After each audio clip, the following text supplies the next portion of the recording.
Terima kasih atas supportnya. Jika belum, jangan lupa like dan subscribe. Assalamualaikum warahmatullahi wabarakatuh. Selamat berjumpa kembali. Semoga dijumpai dalam keadaan sehat walafiat. Dalam video kali ini akan membahas tentang komunikasi penunjang sistem informasi dalam mata kuliah pengambilan keputusan dan sistem informasi. Namun sebelum masuk ke dalam materi, marilah kita bersama-sama berselawat kepada Nabi Muhammad sallallahu alaihi wasallam. Allahumma sholli ala sayyidina Muhammad wa ala ali sayyidina Muhammad. Baik, kita lanjutkan. Komunikasi tidak terlepas dari kehidupan manusia, karena komunikasi merupakan bagian terpenting dari sistem dan tatanan kehidupan manusia maupun masyarakat. Aktivitas komunikasi dapat terlihat pada setiap aspek kehidupan manusia, yaitu sejak dari bangun tidur sampai beranjak tidur kembali. Melalui aktivitas komunikasi inilah yang memungkinkan terbentuknya suatu tatanan dalam kehidupan bermasyarakat. Singkatnya, komunikasi membangun kebersamaan antara dua orang atau lebih untuk keberlangsungan hidup. Komunikasi bisa disampaikan dalam bentuk verbal, menggunakan lisan, atau nonverbal, menggunakan model-model simbol.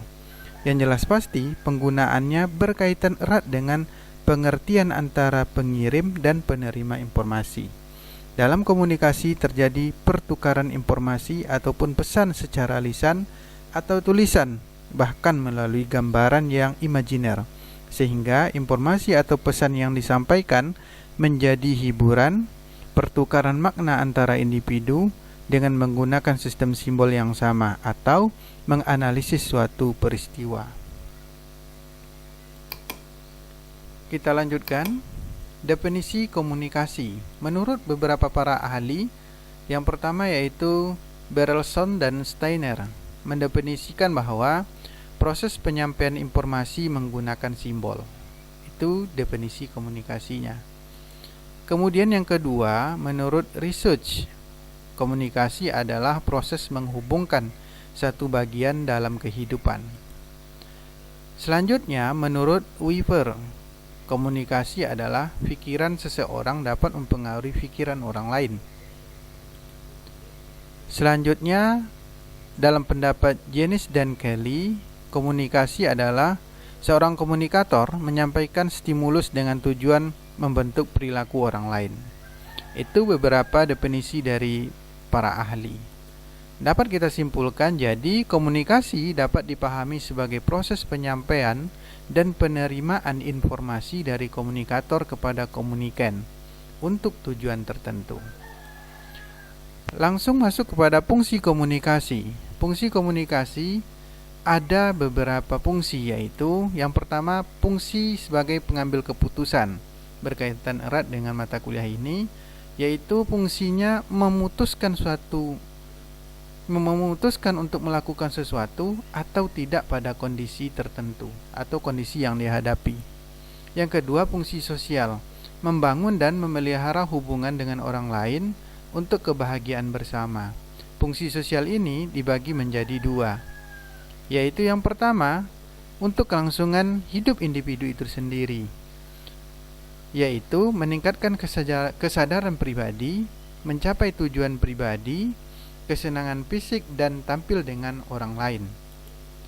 Kemudian fungsinya sebagai kelangsungan hidup bermasyarakat, yaitu memperbaiki hubungan sosial untuk mengembangkan keberadaan dan keberagaman masyarakat. Lanjut kepada proses komunikasi.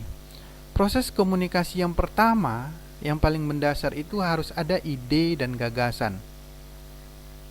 Ide dan gagasan ini dimiliki oleh seorang komunikator. Kemudian ide dan gagasan itu diubah menjadi lambang komunikasi agar memiliki makna, agar ide dan gagasan ini bisa disampaikan, agar mudah dipahami oleh yang menerima informasi nantinya. Selanjutnya adalah proses penyampaian gagasan.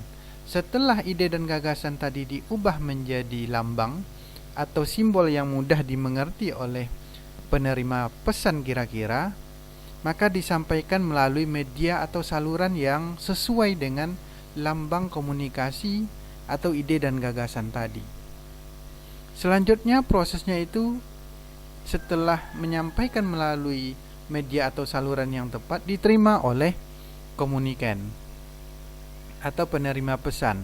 Pesan ini ditafsirkan oleh komunikan gagasan tadi berdasarkan persepsi komunikan itu sendiri, sehingga diterjemahkan. Kemudian kalau persepsinya itu berhasil diterjemahkan, maka akan ada respon kepada komunikator. Oke, klasifikasi komunikasi yang selanjutnya. Klasifikasi komunikasi yang pertama adalah komunikasi intrapersonal, yaitu komunikasi pada diri sendiri yang difokuskan pada kognitif, simbol, dan eksistensi individu itu sendiri. Komunikasi intrapersonal pusat dari aktivitas komunikasi karena mengenal diri sendiri akan lebih mudah memahami orang lain. Kemudian komunikasi interpersonal, yaitu pertukaran informasi, makna, dan perasaan yang dibagikan pada orang lain melalui pesan verbal dan non-verbal. Disebut juga komunikasi tatap muka. Kemudian komunikasi kelompok kecil, yaitu sekumpulan orang dalam kelompok kecil yang dihubungkan oleh beberapa tujuan yang sama dan mempunyai derajat organisasi tertentu di antara mereka. Selanjutnya, komunikasi organisasi, yaitu komunikasi ini menghubungkan dengan komunikasi interpersonal dalam organisasi yang di dalamnya terdapat hierarki. Kemudian ada komunikasi massa. Maksudnya adalah pesan dalam komunikasi ini disampaikan kepada khalayak ramai atau orang banyak atau juga masyarakat melalui media baik secara cetak maupun elektronik. Kemudian komunikasi publik. Komunikasi publik adalah komunikasi dari seseorang disampaikan ke banyak orang. Pesannya bersifat persuasif dengan memperhatikan beberapa hal, yaitu analisis khalayak ramai, kredibilitas pembicara, dan proses penyampaian pesan yang bersifat membujuk. Kita lanjutkan yang selanjutnya. Yang terakhir adalah komunikasi antar budaya. Komunikasi antar budaya ini maksudnya merupakan komunikasi yang dilakukan oleh orang-orang yang memiliki latar belakang budaya yang berbeda. Jadi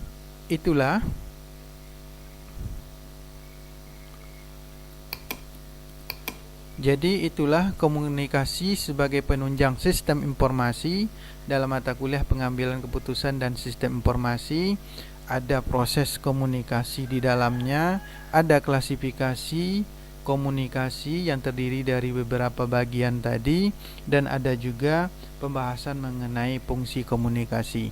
Demikian yang dapat disampaikan, semoga bermanfaat, dan jangan lupa subscribe, like, dan share ke berbagai media yang berguna lebih banyak bagi orang lagi.